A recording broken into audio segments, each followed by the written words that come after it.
lets it off and away they go. Extremely loose. He's managed to hold on. He missed the complete that. He's crazy As I stuff. said, Freitas is on the grass on the infield before. He slides through. He tags Richard Eck.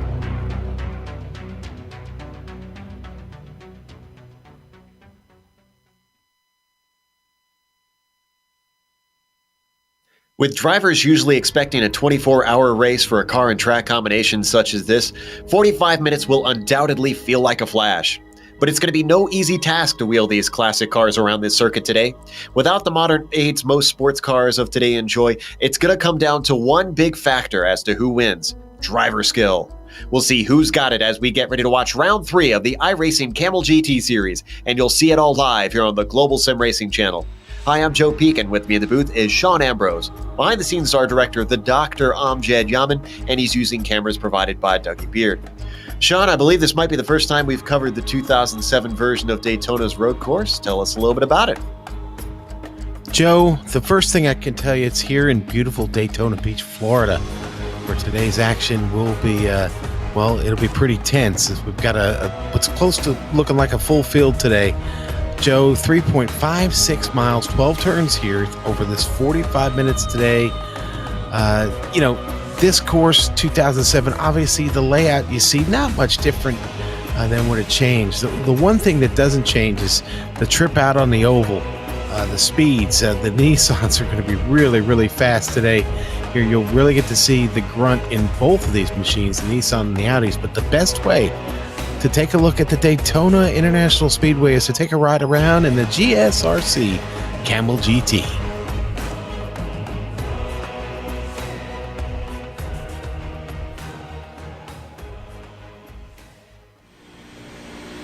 All right, we're in the GSRC Audi, so let's do a lap around Daytona.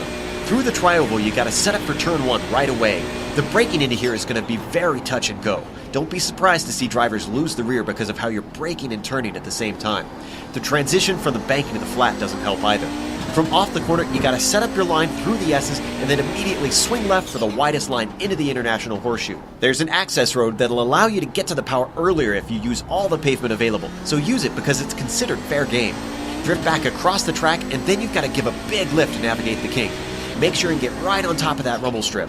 You'll get just a squirt of the gas before you're braking hard down into the Western Horseshoe. Resist the urge to turn in too early because the corner tightens at the center. Feather onto the power so that you don't understeer off, and then swing the car to the right and hit the binders. Turn 6 is critical because it dumps you back onto the oval. But the car likes to understeer when on the power, and if you have to lift to avoid plowing into the outside wall, that'll hurt just as much as getting onto the gas too late. It'll be all about timing and taking the car right to the edge. Now, this is the 2007 version of the track before the repave. You can see the car bouncing around quite a bit over the bumps, but it won't be that much of an issue for the Audi. The real test comes as you approach the braking for the bus stop. The car gets very unstable when you stomp the left pedal too hard. Lose the car on entry into here and expect to find the tire barrier. It's also important to be able to get back on the loud pedal as early as you can without getting a cut course penalty. Once again, you're on the gas for a long, long time through NASCAR 3 and 4, and you won't lift until you brake for turn 1 again. That means inevitably this will be a draft track. Take this time to figure out how much you can gain on the car ahead and plan your attack in case you need it late in the race.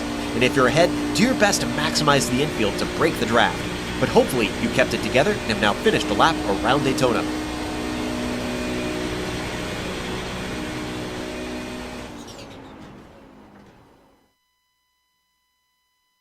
So that should give you an idea of what it's like on a little bit of an older version of Daytona. Not quite as smooth. But let's try and make a smooth transition over to the points and see what they look like in the Kamel GT VCR series. For the drivers, as you can see, Keith Ritchie still up at the top. Tapani Lotto giving very close chase. We're only 2 rounds in, so 21 points is a fair bit back, but not insurmountable with 10 rounds to go.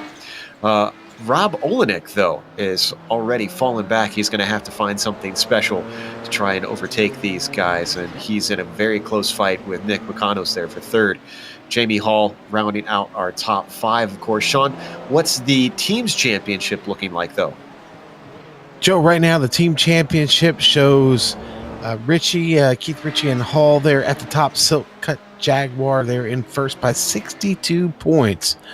Over Toyota Team Toms there, Olenek and Mukanos, and Team Sauber Mercedes, a full 152 points back here early, slipping down the ladder. That's Linelauto and Legnini. And then you've got Team Sauber, Nissan Motorsport Europe, 302 points back. Really spread out there for fourth and fifth. Repsol Brunn there in fifth, Joe, 500 points back. So, albeit early on, these guys need to get busy if they want to give any challenge here to the top two. Speaking of which, I'm trying to see if Richie is here today, and I don't see him. So it looks like Tapani could try and make inroads onto that championship lead, as we see the infamous Danger Kitty car is back and racing. Glad to see them there. Right. Up at the top of the Audi field, Miku Ruscola has got the fastest time so far. Oh, look at the Audi points here real quick, Joe. In that championship, Joni Hagner on top there in first, up 2 spots to get there. Ove Trengerade not too far behind. He's looking over his shoulder at Brian Strodbeck. Strodbeck is here, and an old vet, salty vet here at this track. Philip Lake there, Cunningham Racing, just 2 points behind Strodbeck in fourth, and Ben Laughter there in fifth, not too far out. That's your Audi Teams Championship. Oh, this is the Audi Teams Championship. That was the drivers. Not as many teams competing on the Audi side of things in the VCR. Roush Racing up at the top, and they're looking pretty sturdy at the moment. Baki and Lake will have to have a little bit of luck and maybe some improvement of pace to try and overtake the likes of Strodbeck and Quinn, especially with as dominant as we've seen Strodbeck. The leaderboard of the Audis that we're looking right now, Ruscola's still leading, and he just completed his second lap, so he's done with qualifying. It's now going to be up to Strodbeck and completes his, and he is about 3/10 back of Ruscola. Interesting. Yeah, definitely got some time to pick up there. Let's see what Ove Trengerade can do, though. He's on his second lap now. Heading through the infields in that old school Bandit machine. Appropriate here on Daytona for him to have that livery up. Just a pinch between your cheek and gum, Joe. Now, one of the most important corners out here, Sean, that turn 6 leading onto the oval. I don't know about you. I had a lot of trouble keeping the car from understeering into that wall to the outside. Boy, it's a bear to keep down right there when you get out there. It really is. It seems like that wall's a big magnet up there just drawing you up. You're checked in on Lepisto, who has finished his 2 laps. The highest he's going to go is third. In fact, the only of the Audis still out working on their lap time is John Keefe and Michael Dix at the moment.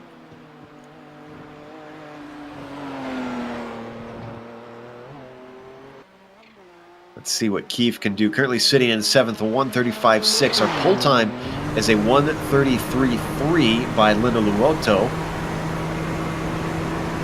Keefe has found a little bit of pace so far this season. Improved his position. Been fighting in the upper mid-pack. Hasn't been looking at wins, though. As he crosses the line, and he does jump up by 1 position. Gets to 6. Ooh. He's going to be on that 3rd row. Nice time. Meanwhile, we were watching, believe it was Trangerade that we had our eyes on before? Yeah, we did. He got his second lap completed. He's just out there riding now, but it was good enough right there for third. So Ove going to have a good starting spot here on this grid. But Miko Riscola really hooked up on his lap, Joe. The only one to get that 141. And that's everybody who is going to put in a lap time has gotten one in, as we only have 30 seconds left. Nobody else on track trying to complete another lap. Let's go through the grid then. Tapani Linelauto is going to be starting on the pole. He's got a handy 4/10 over Rob Olenek, who will be outside of that front row. Antti Lepisto starting row 2 in 3rd. Nicholas Mukanos will be in 4th. Then in row 3, it's Fabian Jungbluth starting in 5th. With John Keefe, we saw him got that last lap in to improve his position starting in 6th. Andreas Irvana Tantonis is what I'm going to go with on that. For 7th place, Martin Krejcik will be starting in 8th. Jerry Forkolb will be 9th, and rounding out the top 10 is Antonio Alvarez. Justin Albrecht will be starting in 11th, and the only other two Nissans that we have that will be starting on the grid will be Michael Dix and Michael Burton, who did not get a time in. Let's go to the Audis. Okay, let's do it. And it's going to be Miko Riscola on the pole here in the Audi GTOs. Brian Strodbeck will start in second. Ove Trengrade starting third. Yoni Agner starting fourth. Fifth, going to go to Ville Riola. And that the Finns there, Yoni Agner and Riola right next to each other. Michel de Jong will start in sixth. Andrew Baki, seventh. Eighth, going to go to Brian Shanahan. Ben Wheeler in ninth. Matthew Smith in 10th. Hideki Koivito, there he is, 11th. Chris Nash, the Carolina driver, in 12th. Pierre Bourdon in 13th. 14th, Marcelo Aiello. And 15th, going to be Spencer Kemble, who did not get a qualifying lap in, Joe. Only two of the Audis, just like two of the Nissans, did not get their qualifying time in, but each of the classes will start with their class. They will not be slotted back in the midst of the Audis, thankfully. Full pace lap around here, so drivers will have some time to try and get those tires a little bit warmed up, which I have a feeling is going to be really important with that run down into turn one, Sean. Yeah. Boy, a little bit of heat in the tires does help getting into turn one. It's such turn one is just so chaos. I don't know. There's a lot of different words you can associate with turn one. You're just carrying so much speed as you carry at any track you've ever been to, because the entry in there is just so long when you get set up at a turn four and you get so much time to run, literally get up to full speed of any vehicle you're in. And then to navigate that braking there, it just totally flattens out. There's no banking to work with or anything. And you basically got to get down in either second or first gear to just navigate that turn, a very, very sharp left-hander around the wall there. Wouldn't be surprised if we saw an Audi or two meet those tires there. You can see on the inside where that pit wall returns on the pit exit. We saw a lot of that in the Autobahn series earlier this week, Sean, a surprising amount, really, honestly. And it ended a number of races. I mean, we see it probably about once a race here at Daytona's road course, but I want to say we saw about 5 or 6 cars make contact there. I wonder if there's going to be numbers that high today. Joe bought the T-shirt, got the hat. Been in that barrier myself. So now, initially here, it looks like the Audis are giving plenty of space here. Going to let the Nissans get out to a really, really nice jump, get some separation. It'd be very, very important for the Audi field, the GTOs, to get a good start and get it clean. A common talking point here in the Kamel GT series is the traffic. These cars are so distant on lap time at most tracks. But here, they've got that oval portion. Now, that said, the Audis are known for having a lot of top end. Do you think the Nissans will have an easier time, or do you think the high speeds of the Audis will prove to make things a little bit tougher on the oval trying to get by? You know what? I think they'll be able to get by fine. Listen, there's plenty of opportunity to do it. You don't have to rush. Now, will anybody get impatient? Surely that'll happen. It happens every time we get to racing, but hopefully cooler heads will prevail. We've got a 45-minute race ahead of us, Joe, so everybody's going to have to be a little bit patient. You see the Audis working their way up onto the infamous high banking. One thing that you really don't get a sense for until you see this place in person is how tall that banking is. It is just a face full of pavement, and you can see the cars fully from their lid as they scream by. I highly recommend, if you ever get a chance, to go see a race at Daytona, whether it's on the oval or the road course. Meanwhile, the Nissans now heading into that bus stop, that tricky bus stop. Going to be a few cut courses, most likely, throughout the day. Just a few. I think you and I both shared our troubles through our frustrations in these cars. Yeah, when I tried to prep for that lap guide in the Audi, there was a number of times I lost it under braking trying to get it through that chicane. Had to take a cut course or just discounted the lap with an off. Now, they don't have to worry about laps being discounted since that's only in qualifying really where that matters. But they have no incident limit, we should mention, so drivers can take as many offs as they want as long as they don't damage the car and as long as they don't cut the course. Out of NASCAR 4, the Nissans are waiting for the pace car to peel off. That roof is slowly working its way towards the pit entry. And now he enters. So, Tapani Linuluoto gets the jump, heading down into turn 1. How are the Nissans going to handle it? A lot more downforce on these machines, already under threat. Rob Olenek ducks to the inside to hold off Antti Lepisto. Most of them getting single file into this tricky turn 1. Let's go to the Audis. Boy, Ruscola gets a big jump on the field. Hagner slots in behind him. There's Brian Strodbeck back to third.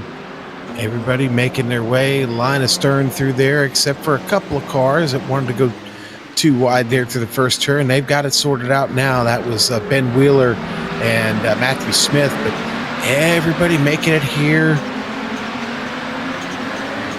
through the horseshoe. Pretty good. Yeah, only one of the Audis started from the pit lane. That was Pierre Bourdon, who has started his race, and Michael Dix did not start. So unfortunately, it looks like he will not be taking part. Meanwhile, as we watch the Audis, the Nissans have entered the oval portion of the track and are starting to spread out significantly. Everybody's getting their own little space. Yeah, everybody's got their little personal bubble to work in right now. Really spread out. Audi field already like almost a half a turn. Wonder if that will pay dividends for the drivers up front who really want to keep out of the draft to make sure that they aren't held on to by slower cars behind and make it a fight for the whole race. Definitely will be a concern for the Audis, who punch a huge hole in the air. Watching Linuluoto there on screen run. Rob Olenek right there in his mirror, down into turn 1 here, going hard. Not a lot of action in the Nissans, but up at the front of the Audis, we're looking at a change for the lead. Ruscola gave a draft to the car of Joni Hagner, who moves up to the outside. Cars behind in that train, starting to back out, not wanting to get involved in this fight. Hagner holding on. Oh, wow. Could he give himself the inside for the International Horseshoe? Not quite, as he slots back in. Okay, and Strodbeck there looking at him. He can move to the inside, maybe. He's going to back out of it. Strodbeck ready to clean up here. Hagner manages to get back in line, even though he's looking to the outside of Ruscola through the International Horseshoe. He's got to be careful, I think, Sean, or else I imagine Strodbeck should stick his nose in. He almost does right there. Boy, Strodbeck really wants to just poke it in there. You can see he's digging here, outbreaking these guys. Oh, they got a car off just in front of him. One of the Nissans. Who is that? That was Michael Burton.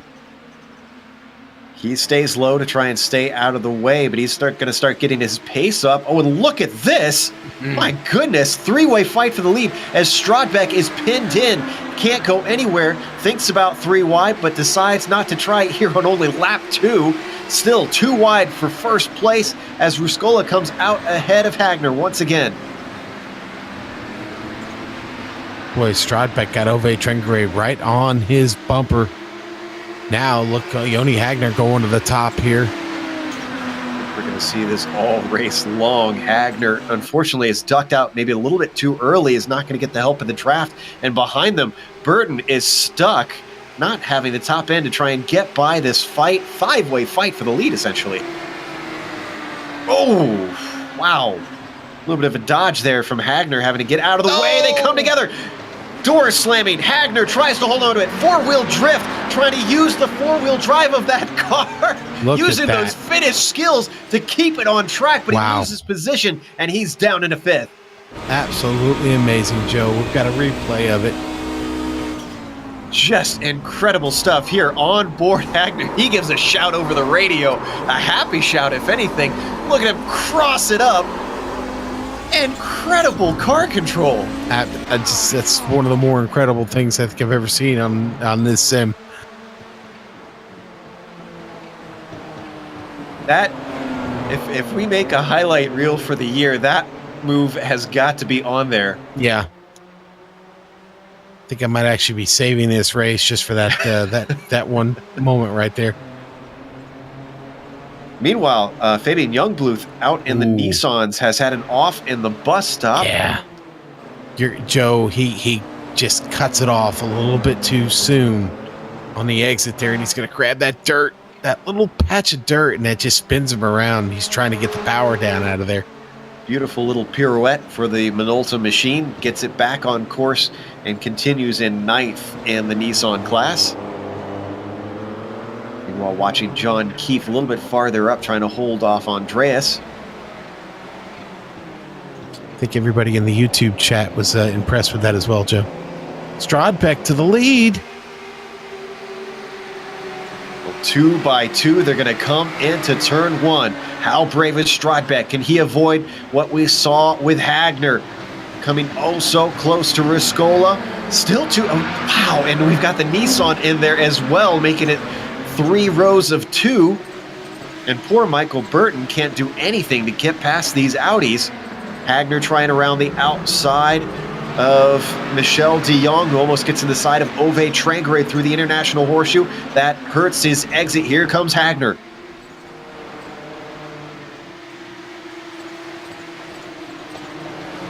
That moves Yoni up into the 4th position now.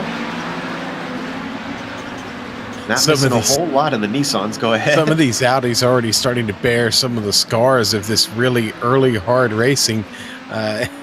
Hagner, one of them, you look at the left side of his car. I hope it doesn't hurt his pace. I don't think it will here.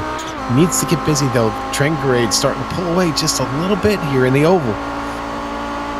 Ruscola not pulling away as Strodbeck gets another run, looks to the outside, coming down the backstretch, up into the braking for the bus stop. He's fully ahead of Ruscola this time, and finally Miko gives up the ghost. Boy, Strodbeck had a really, really clean trip through the bus stop there, Joe. Pulled a little bit of a gap, but it's not going to be enough to ditch these guys. Now, the thing that I've been noticing, Sean, that I'm sure everybody is taking note here in these GTO cars, is if you get a good enough run, you can be ahead by the start-finish line. Yeah, and here comes Ruscola. He pulls up. Here comes that Nissan. It's still in this pack. Burton he wants by so desperately. Oh no, and he gets tipped, and there's Hagner. Hagner tumbles through the infield. Not good, Joe. Oh, and his engine is smoking. We're going to watch the replay. Disappointment after such brilliant racing for the Finn at the start. He's going to keep going and come back to the track. We'll watch on board Hagner. Ooh, this is going to be a view. Boy. Caterpillar Nissan wanted in there, just ran out of space. And you know who else that hurt is Michel de Jong. Getting through the middle of that actually does pick up damage on his car, the front end. A little rumpled up from that. Probably going to hurt his aero just a bit. He's already starting to lose Ove Trengrade, who's got out to over a second and a half now. Trengrade lost some time on Ruscola and Strodbeck, but has regained it, so it's now a 3-way fight. Let's jump back up to the battle for 5th in Nissans, though, because John Keefe still desperately holding off Andreas.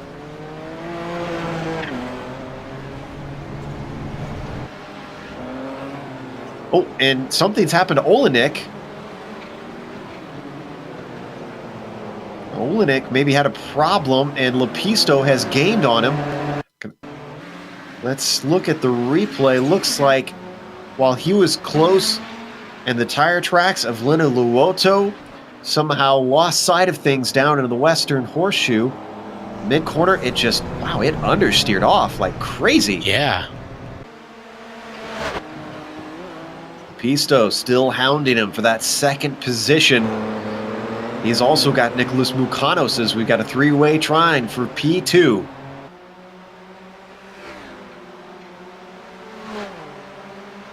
Pisto with a fantastic run out of the bus stop, Sean. Yeah, really smooth trip through there, and now really got him right in the toe there, right where he wants him to pull this move out. And the slingshot him around to the outside.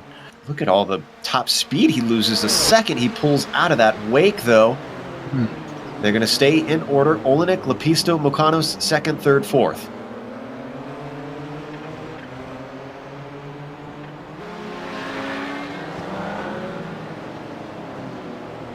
I like Lepisto's line through here.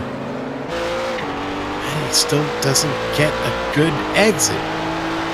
He looks smooth, he looks fast, it's just he can't do anything with Olenek. Nothing's changed up at the top of the Audis. Strodbeck still leads Ruscola, still leads Trangarade, and they have broken away from De Jong. And the Nissans have this traffic coming up here right in front of them. Spencer Kimball and Pierre Bourdon catching him right at the exact right spot here, Joe. Just when they've got that pace advantage on the start of the oval, that's going to go away as they all get to their top end towards the end of it as they weave back and forth to try to get through them. Lepisto going to have to duck into the inside of Pierre Bourdon, and that's going to give him a nice little bit of breathing space away from Mukanos. Mukanos caught Bourdon at just the absolute worst moment. Boy, Lepisto with a really hot entry there into the bus stop. I am really amazed. He pulled that off. It was a very shallow, fast entry, and he nailed it. Lost a little bit of time to Olenek in the number 5, but not too much. He's still within a second. As they come through turn 1 once more, both of them tucked nice and in to that apex and then accelerating smoothly off the corner.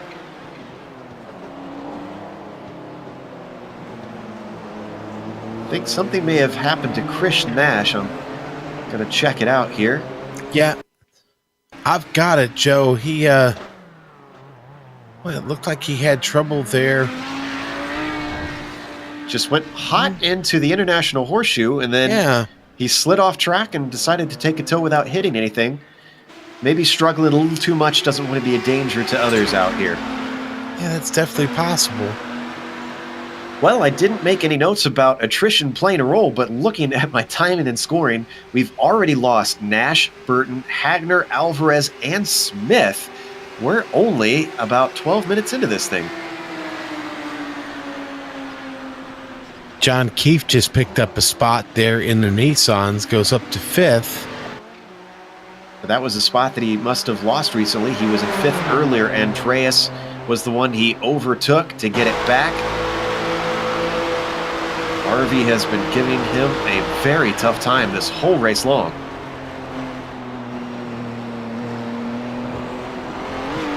Ooh, big slide, though, through the bus stop by Andreas. And that gives Keefe just a bit to relax as they hit the oval.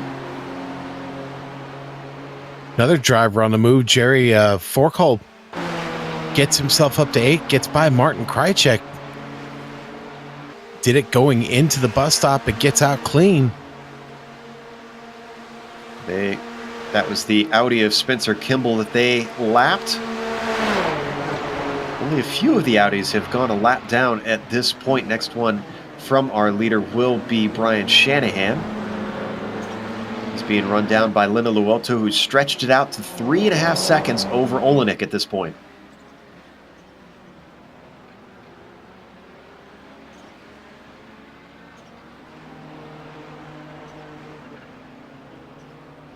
Bit of a chaotic start to this race, Sean. Sorry, but things have now started to peter out a little. Yeah, well, they have settled down just a bit, but, you know, the battle for the top 3 in the GTOs is still a really good one. Ove Trangarade coming around on the top of the oval. He pulls out, and he gets quite a run. That car doesn't slow down at all. He passes Strodbeck, comes right up alongside of Miko Riscola here. Not enough for him to overtake him down into the first corner, so he'll stay in second. Ove Trankray just coming off a win in the Lotus 49 this morning. Switching to another retro car and doing quite fine.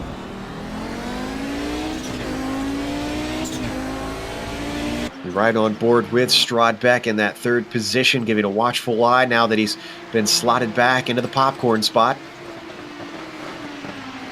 Yeah, you know, for Strodbeck right now, it's all about just riding. Just stay with these two here. He'll get his chance. We've seen what kind of hole this Audi punches in the air and what they can do. They almost seem like they have a little bit more advantage in the draft than the Nissans do. We saw the Nissans get out next to each other, and they just seem to just stop, almost like throwing a boat anchor out behind the thing. Now, you've been crew chief for Strodbeck for quite a while. Do you see him being the type of driver to pull that last lap move, just wait in second place and use the draft to take the win at the end? Yes. Yeah. Or take advantage of, a mistake in the closing laps, putting the pressure on, just staying right up on somebody's wing. We've got an Audi with an off. Ben Wheeler put it in the wall coming out of turn 6. Let's check out the replay. He just got overtaken by Linda Luoto when this happened. Yeah, classic mistake, Joe. I think just a little bit too much power, and then he overcorrected, and it spins it right up there up against the wall. There we see the fight on for the lead of the Audis once again. Traingrade give a good college try at Ruscola, but it was not to prevail this time. They're going to stay in order.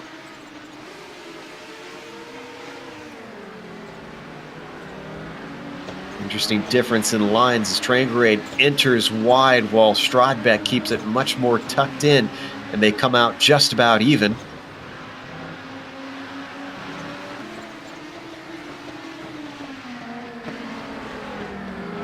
Oh, and Linda Luoto's in second right now.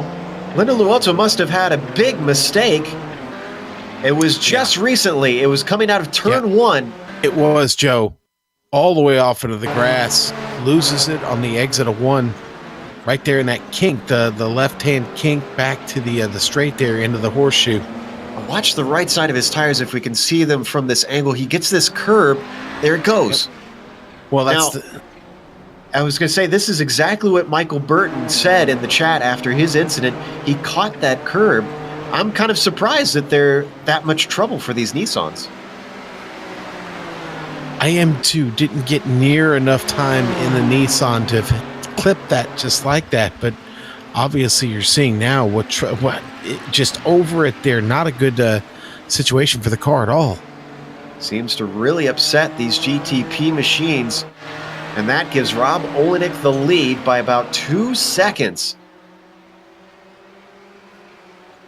Talked about Olenek if he wants to get up in the fight with Linda Luoto and with Richie. He's going to have to start beating them, taking wins. Well, it's a great opportunity. Meanwhile, Andreas, he was in a fight with Keith for much of this race, but coming into the bus stop, you can see it all went south. Yeah, and Andreas a bit offline there because, well, he was trying to get past the Audi of Hideki Koivitso and got offline getting in there, and Koivitso makes it by there. The unlucky number 13 puts himself backwards, returns to the track, but unfortunately down in 7th. Finally, John Keefe can worry about what's ahead instead of what's behind. Oh, actually, I spoke too soon. Fabian Jungbluth has already caught up to Keefe. No rest for the wicked, unfortunately. You stole my thunder there. That's exactly what I was thinking. It's no rest at all here.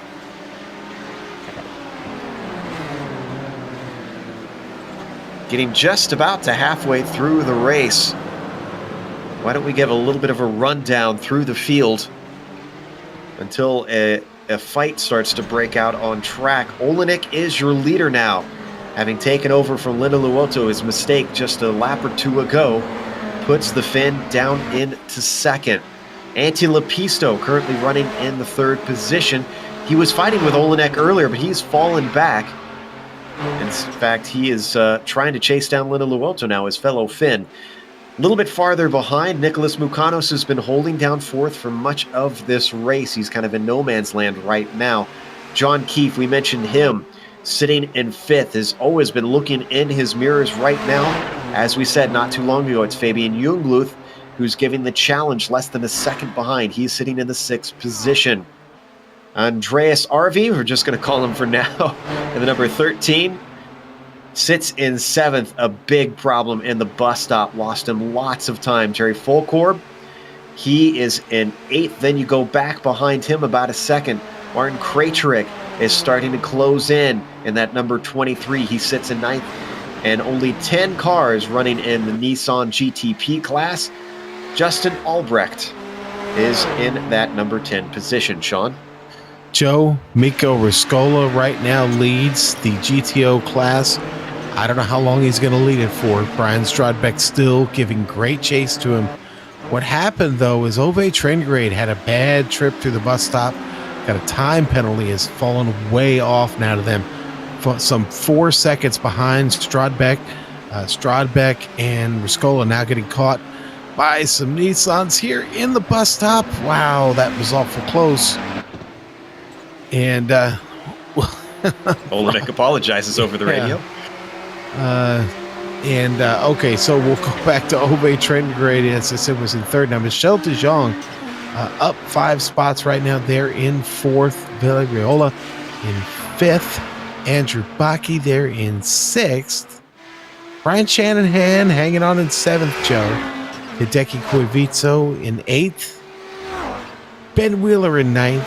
And Pierre Bourdon rounds out the 10. Spencer Kimball and Marcel Aiello still in this race here in the GTOs.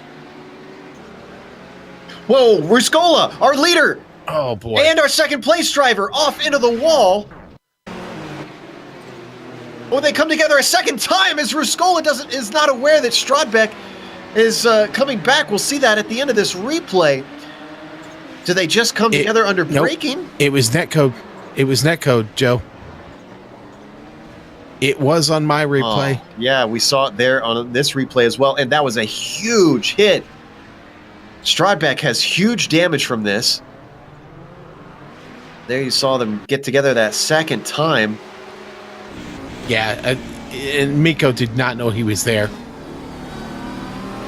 I'm convinced, after this, but you're going to see here, there's no contact. Strodbeck looking up the inside, and from that view inside, it looks like contact, but from above, there wasn't any. Now, Strodbeck tries to continue on here. Again, I don't think Miko had any clue he was there when he clipped him. And what a mess. What a mess. Yeah, it was. Both Strodbeck and Miko are in the pits. Well, for the second time today, Ove Trengrade must have the biggest rabbit's foot in that cockpit because he has inherited the lead when problems have erupted for the leaders in front of him. Hey, listen, sometimes I'd rather be lucky than good, right? Boy, Ove, the fortune, the racing gods are with him today. Now it's come down to a fight between De Jong and Ruola. For that second spot, indeed. My dad always liked to say that, quote, I'd rather be lucky than good. And I think that's how it goes in racing. Sometimes you have to pick up what you can. Meanwhile, Lena Luoto's finally gotten that lead back away from Olenek. We've got the replay queued up. Let's see where this one took place.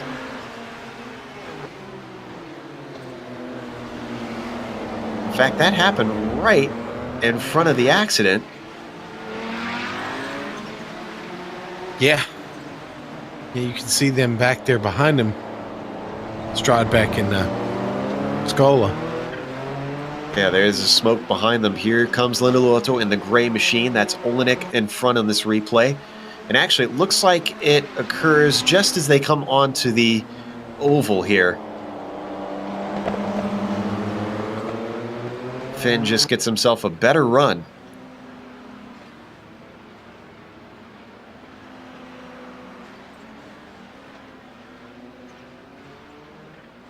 That gray Mercedes just gets a nice bit of grunt.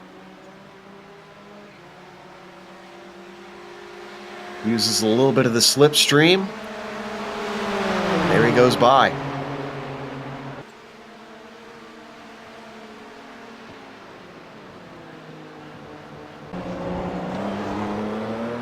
Olenek is not abated. He is still within a second of Lindeluoto. He can continue to threaten if he wants. Behind them, quite a battle going on between Keefe and Jungbluth still. Yeah. Yeah, I've been watching them, Joe, and they are having a pretty good one. Keefe just seems to have the edge a little bit right now. They've got to some traffic here. Spencer Kemmel right in front of him. Kemmel going to get out of the way here, move way over to the left. RV has had a mistake and lost a ton of time on those two. Second one we've seen from Andreas this race. It was into the first corner not long ago. He was all by himself. This is the first of the Nissans I think we've seen lose it into this difficult turn one. Not sure if we've got the replay for that. Looks like we might not be able to pull that one up, unfortunately. Not much to see, just a car spinning around into turn one, moving him down to 8th. We've seen cars spin into turn one, Joe. It's okay. Ove Traingrade, our leader in the GTOs, getting passed right now by that battle we were just checking in on there of Jungbluth and John Keefe. One thing we need to watch out for, as a number of drivers have either spun it or gotten a cut course penalty through the bus stop or just lost it into turn one. Ove Traingrade needs to bring this thing home. He might have a 6.5 second lead over De Jong. That does not guarantee him the W. No, it does not, sir. You got to put these laps in. I think this is one track where drivers are grateful they do not have an incident limit. Meanwhile, that fight for second place in the GTOs, Ruola ahead of De Jong, but he's on the outside. He starts to lose grip. Can he keep it out of the wall? Just barely. And he gives it up as De Jong gets himself into second. Wow, what a move. These two probably going to take it. They're our next candidates to take it to the very last lap. As we've seen, though, all the very best in this field have all had trouble. We talked earlier today in the Lotus 49 race about the simple layout of Snetterton being deceptive and how tricky it is. It feels like Daytona is kind of the same way. It doesn't look like a complicated road course. It is exactly the same way, Joe. I think a lot of people have this misconception that Daytona's a layup. Oh, we can go to Daytona and I can run that and I can be fast. Tap the brake, buddy. This track, very technical. It's just as technical as they come. Both horseshoes, very, very challenging. How you pass here is so important. And let's not forget how challenging this bus stop that we're getting through now really, really is. So much time can be lost or gained in there. And honestly, the time you lose through there if you don't hit it right can be just deadly, because you get out to this straight here, and obviously Ruola gets the great run here on De Jong. Can he do something with it? Looking to the outside here. They come across the front stretch. And this down into one. Good. Oh, De Jong outbrakes himself. And it's a reverse of before. Oh, boy. Andrew Backey almost gets into him there. De Jong makes a risky re-entry to the track, Joe. Manages to avoid trouble, though. But yeah, it seems like last time it was the outside line that caused problems. This time the inside line, as Michel de Jong unfortunately loses a lot more time than Ruola did with his mistake. Not long before that, I don't know if we could go to a replay, but there was a good side-by-side action between Keefe and Jungbluth into turn one. And it looks like we're going to come back live, unfortunately. So we'll get back to that battle if it erupts once again. As you were watching that fight, I was keeping half an eye on this one that we've got on screen now, as Keefe managed to fend off Jungbluth. This is for 5th. The DH driver trying everything he can to try and get by the Indiana driver. Got another run. Look at him squeeze him down to that yellow line, though. Comes back up to the racing line. John Keefe fully behind this time. Finally, Fabian Jungbluth, after a number of laps, gets himself into the top 5. Okay, oh, we've got a car off. Oh, we do. It's Antti Lepisto. Oh, no, and this was our third-place driver. Oh, but he had lost that position before this half spin. Mukanos was ahead of him. Wow, that turbo lag came on fierce.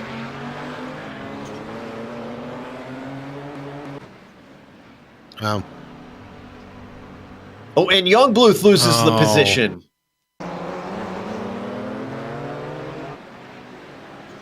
You talked about the entry to that Western Horseshoe, Sean. Yeah.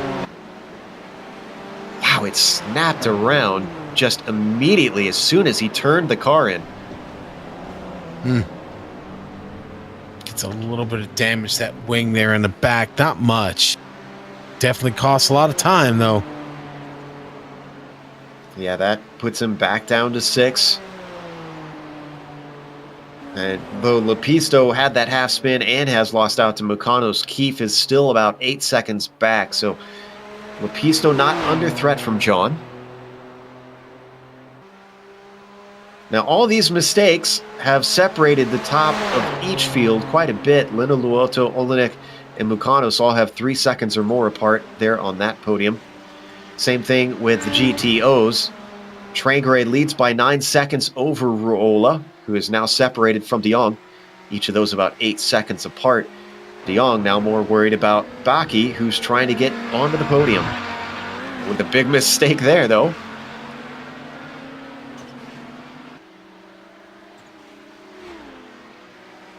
More trouble for Jungbluth there. Coming out of 1 just now. Once again, through that S's section, and once again, it is the turbo lag that seems to be the culprit. Entry not too bad here. Once he gets around to the left, it all goes bad. And Minolta machine swaps in. And a correction on de Jong. Of course, he lost 3rd position earlier and had got it back. And now as we come back live, Baki has gotten past him once more. That must have been in the draft down into turn 1.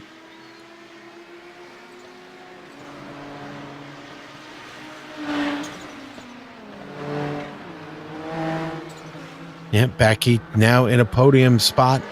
De Jong still very much alive, though, here to get a podium finish. Andrew Baki's going to fight him hard for sure. The interesting thing about these Nissans as we watch this GTO fight is I don't see any big movers, only 1 or 2 positions gained up in that field. Yeah, I honestly, Spencer Kimball, one of the bigger movers, but I think that more due to attrition than anything. The field has been pretty stable, except for the guys who've had the really, really bad luck.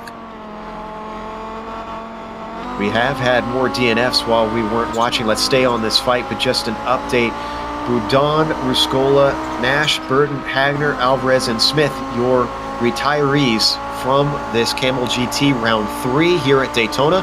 Thanks for joining us on the Global Sim Racing channel. We're watching a fight for 3rd place here in the GTOs that has erupted after de Jong made a big mistake into this corner, turn 1.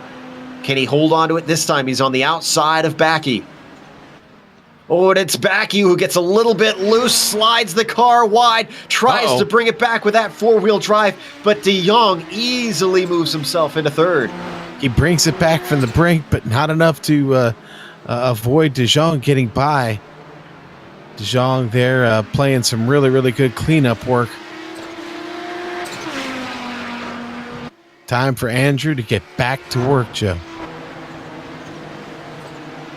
Drivers have struggled hard in the braking zones around this track. The Audi notorious to be unstable, trying to woe it up.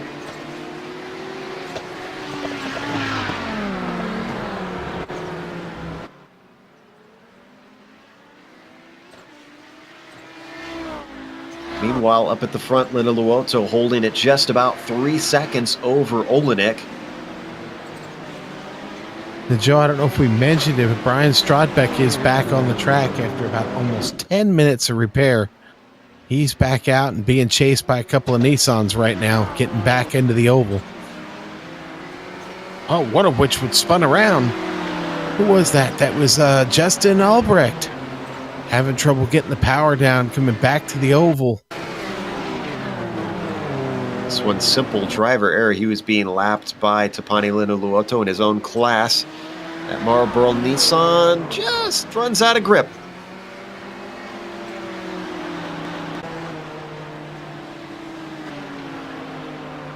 So as we come back live, most of the fights are starting to break up. Closest one I can see is for 8th position in the GTPs. Forkolb and Kraterik fighting that one out.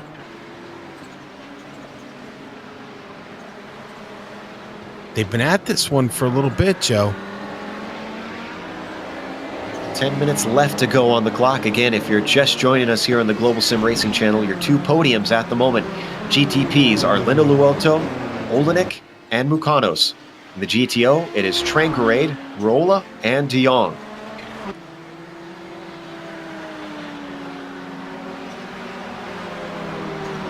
Watch Volkorb lead the way over Kraterik. Now, this is one of my favorite liveries, retro liveries that I've seen here, is this tic-tac scheme on Martin. Yeah, it is really cool. I actually like it from above when you're looking down at it, like from the blimp or from a chopper. The way the back wing, the separation from the wing to the body panel, and how the tic-tac logo is kind of split between the two. It's just really, really cool looking. If you ever get a chance, I believe in the DTM there was a paint scheme that used this, that polka dot scheme. It's very eye-catching, and it was a wrap around the entire car. You could not miss it. They're going to put a lap on the Audi of Ove Trangarade, still leading the way. He's going to dutifully let them through and continue their battle.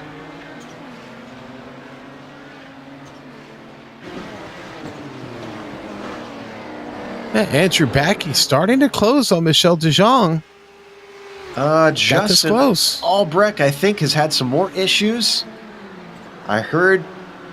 Oh, and it was a blown engine down into the bus stop. Ah, no.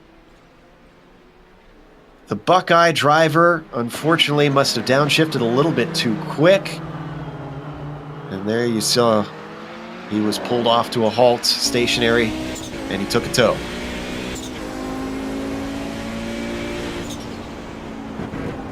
Jumped back on board with Andrew Backey just on the dash. He's trying to give chase for Michel De Jong for that 3rd position. Boy, Andrew was making a great charge there, and still is. He's still with him here, but he's going to have to do something spectacular here soon. We're running out of time, Joe. East Coast driver has been trying to hassle him as best he can. De Jong is having none of it, but if Backey can get into that draft, the fight will most certainly be on. We're going to have our leader coming through right now. He's going to split them momentarily. Lena Luoto slides between through the bus stop.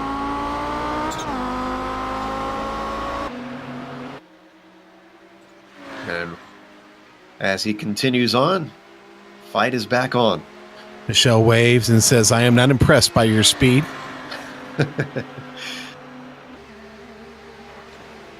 He's got his own fight to worry about here with Backey chasing him down. Back through the tri-oval once again, down into the braking of turn 1. They're going to have Olenek coming through now. Ooh, big lockup. Going a little bit wide. Andrew Backey now side by side. He's going to pull off. Let Olenek through. That cost him a little time. Yeah, it did. That cost him a little bit of time indeed. And to change his line. Let that Nissan get through.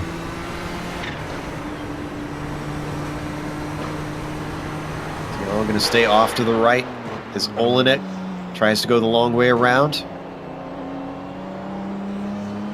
Going to cost him a little bit of time maybe as he can't quite track out, but he's still safe from Backy, holding him at bay by about a second and a half.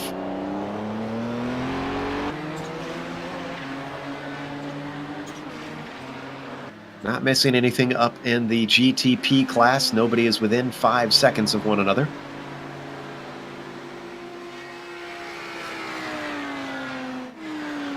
In fact, this is our closest fight on the whole track. Just going to say Ove Trengrade getting around the lap car of Marcelo Aiello. Aiello doing a good job to just keep the car on track. Out of trouble. The car looks clean. Did a good job of letting the leader pass by. Wonder how anxiously Ove Trengrade is watching that clock. He's got to make 5 more minutes out on track. And then he's got 2 wins and 2 races. No mean feat. Oh, and Backy has caught up to De Jong, but he wasted into turn 1. He was right with him. Yeah. This is worth taking a replay of. Looks like maybe he outbraked himself, comes in shallow, locks him up. That's not the first time he's done that, Joe. He's done that pretty much all race. Well, now he's within 7/10. If he can hold on to this. Oh, and a mistake from De Jong. Slides off.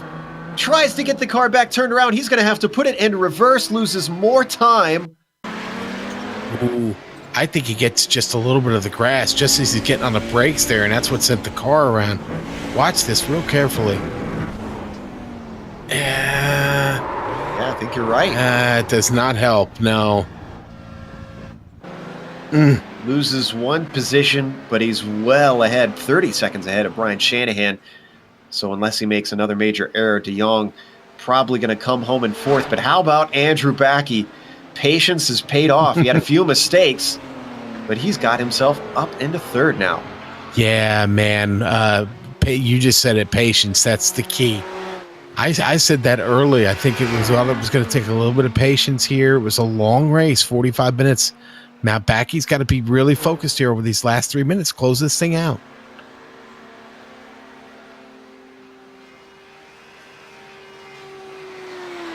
Laps are ticking down. Mistakes are still being made, though. There is always that hint, that whiff of the possibility of gaining another spot. Linuoto only leads by 2.5 seconds over Olenek. This 45-minute race has not been without its dramas. Olenek hoping for one more for Linuoto to slip up just that little bit.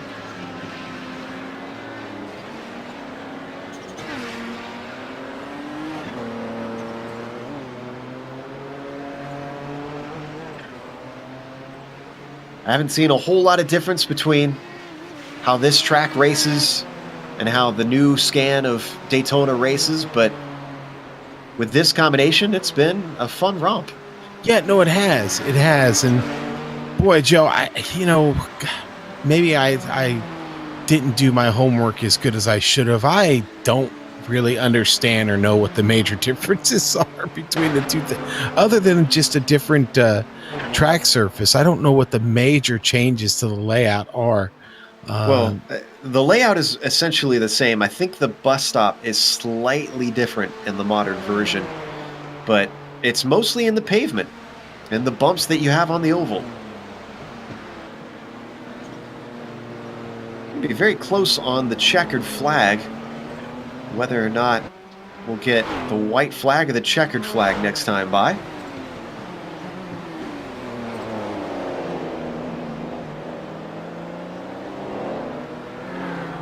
Well, I think it's all going to be set by Tapani Linuoto. And right now, as he came across, it's telling me 2 laps to go. So I'm going to guess white flag next time by.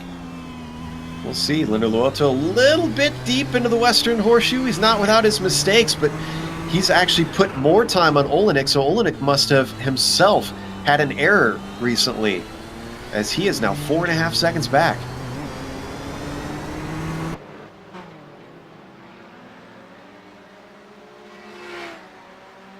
Luoto not too far ahead of our GTO leader, Ove Trangrade. We should get both finishing in quick succession.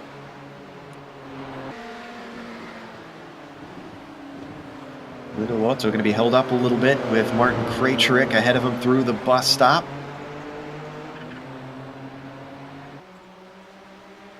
Down to 19 seconds left. He's going to be able to slingshot past Krejcik, probably. Hopefully, he's going to hope that Krejcik doesn't drift up into him here. Yeah. Which one is it going to be? I think it's going to be the white flag as he crosses the line with a couple seconds to go.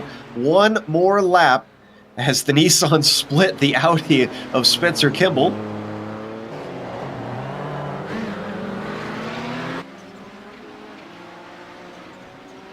Oh, problem for Folkorb. Folkolb. I always have trouble with that name. Yeah. Did he run out of fuel here? Yeah, I think Jerry just did not put enough fuel in. I think you're right. Yeah, the whole 45-minute thing might have caught him out just a bit. Had to take a tow as he came to a halt. Oh, and Lepisto is in the pit lane. Did he also have to take a splash and dash? Ruh-roh. That looks exactly like the case. They did not anticipate that extra lap. That moves John Keefe up to 4th position. We're going to have problems with some other cars here before the finish.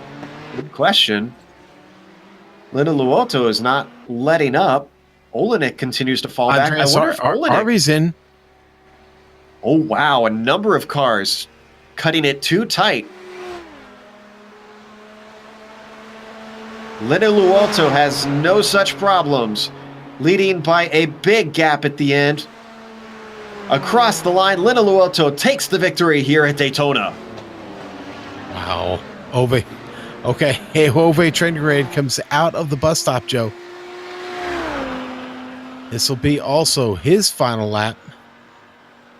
And I think he's got a Nissan running out of fuel in front of him. Nicholas Mucanos out of fuel. Oh, my goodness. That's for 3rd place. Could Keefe get on the podium? But in the meantime, Ove Trangrade takes the win in the GTO class. His 2nd win of today. Mucanos comes on and says, wow. Oh, he's trying so hard. Keefe is coming fast. Does Mucanos have enough? He's almost there. He's going to drift across the line at about 40 miles an hour. Here comes Keefe. It's going to be very close to the line. He's got it. Oh, wow. Oh. Uh-huh. Uh-huh. By the skin of his teeth. Wow. Rolla does get 2nd in the GTO class, and Backy with a nice podium.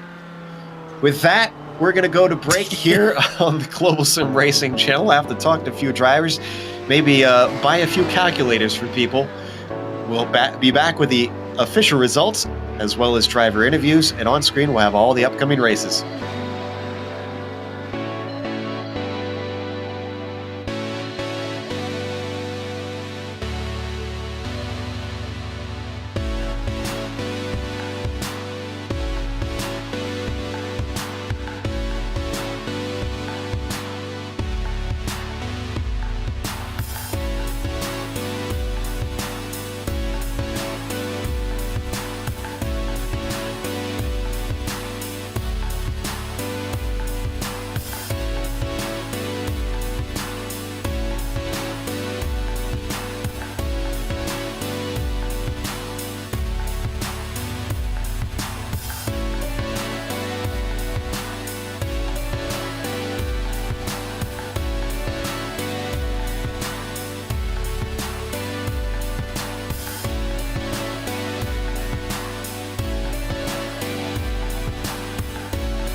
Welcome back to Daytona International Speedway. Tapani Linnaluoto took the win in the GTP class, but boy, it certainly wasn't a sure thing, as a number of drivers made mistakes and positions swapped all over this race. He led Rob Olenek, who had to save fuel to the line. We found out that apparently it's a little tight, even on a full fuel tank, so a number of drivers were saving fuel, some not as much as they should have, such as Nicholas Mukanos, who just creeped across the line at a mere 40 miles an hour, feet ahead of John Keefe, who finishes fourth, only 2 seconds back. Antti Lepisto came home with a top 5. He made a number of mistakes at the end of the race and, in fact, had to take a pit stop for some fuel. Fabian Jungbluth finishes in 6th, with Andreas RV finishing in 7th. Martin Krejcik coming home in 8th. Jerry Forkolb rounds out our finishing field in the GTPs. He comes home in 9th. All right, and let's go back to the GTOs. It's going to be Ove Trengrid with the big win today. The fortune was definitely on his side. Villarreola will finish second. Andrew Backey just gets that third place finish. Michel De Jong fourth. Brian Shanahan will finish fifth today. Hideki Koivisto sixth. Ben Wheeler in seventh. Spencer Kimball with a pretty good run will finish eighth. Marcelo Aiello in ninth. Brian Strodbeck, disappointing race for him, will finish 10th. 11th going to go to Pierre Bourdon. Miko Riscola, tough luck for Miko there today. 12th. 13th, Chris Nash. Tony Hagner will finish 14th. Obviously, he had big trouble early. And Matthew Smith only completed a couple laps, will finish 15th in the GTO field. Let's bring in our winner in the GTPs, Tapani Linnaluoto, who seemed to be able to stretch that fuel out. Tapani, were you having trouble trying to make the fuel number? Were you close at the end? Well, I had like half a kilogram on the line, so no worries. No worries. Yeah, but you still managed to take that win. Now, you did have a problem. You lost the lead. Did that affect your fuel saving at all? Were you able to keep the same pace? I understand a spin kind of can make things even tighter when you're trying to lift and coast. Well, I didn't expect to lose it on that curb, so I never had trouble with that before, so it was a bit surprising, but no, I don't think it mattered that much. I got a bit of a draft from Rob afterwards, which helped a little, but I was ready to run without draft the whole race. And I noticed in practice that it was really tight, so I made an effort to run a minimum wing setup, so to have as little draft as possible, and that helps a little. And then I was saving fuel from the first lap onwards, so it was one lap longer race than I expected, so I was glad that I had saved a bit more than enough. Now, with this being the 2007 version of Daytona, it's a lot bumpier on the banking. Sean and I had a chance to do a lot of research on the Audi, but not as much on the Nissan. I was curious if the bumps had an effect on the underside of the car or any of the aerodynamics. Was it that bad, or was it no concern? I didn't have any trouble, no damage. Well, again, congratulations on the win, and we look forward to seeing you next week at Barber. Cheers. That was Tapani Linnaluoto, winner in the GTP class. Sean, in the meantime, I believe is caught up with third place in the GTOs. Andrew Backey, Daytona is always exciting. You've got to be happy with a podium finish today. Congratulations. Thanks. Yeah. After a bit of a rough start to the season, coming back to Daytona was just what I needed. I'd seemed to do pretty well here, and I'm loving the 45-minute format. Gives a little bit more time for things to happen, and being a little bit managing to avoid any incidents ends up paying off. I had said it early that it would take a little bit of patience here today to finish up near the front. You played the patient game, and in the end, it really paid off for you, didn't it? Yeah, I had a rough start to the race. Villa missed a shift in the bus stop, and I bumped him then I missed a shift, and then I ended up hitting Brian in turn 1, which was completely my fault, just overdoing it in turn 1. But after that, I had a bunch of close calls, and just so happened that my close calls I was able to save, and other people weren't able to. Yeah, and all for all that work, you get a third place finish. We mentioned this during the broadcast. I think there's a misconception out there that Daytona is kind of a layup. It's an easy track to get around, and anybody can drive it. That's just not the case, is it? This actually this has a bit of a technical element to it that makes it very challenging. I mean, it's very easy if you don't mind going slow. But yeah, this track has probably 2 of the trickiest, edgiest braking zones into turn 1 and the bus stop.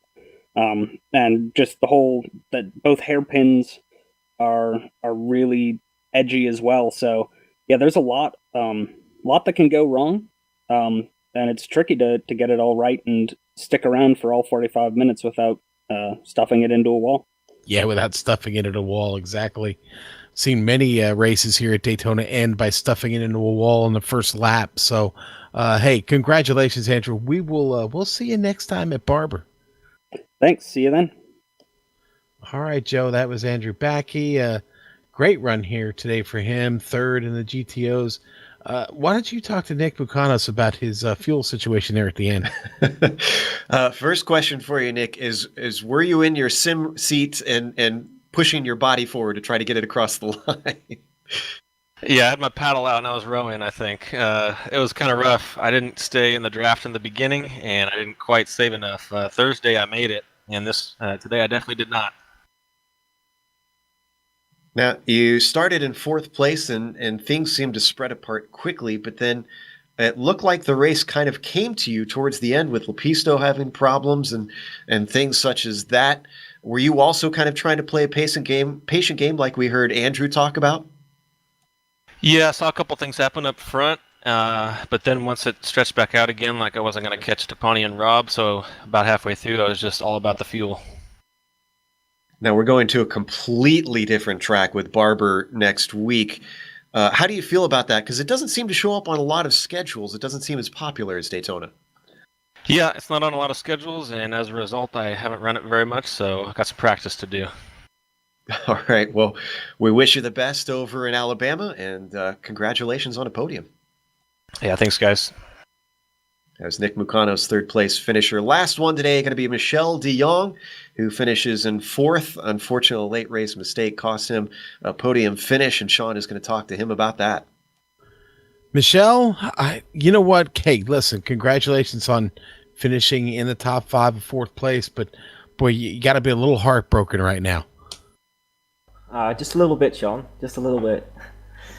That was very, very hard. I haven't raced this season yet because I didn't really like to change to 45 minutes, and I've just proven why I don't like it.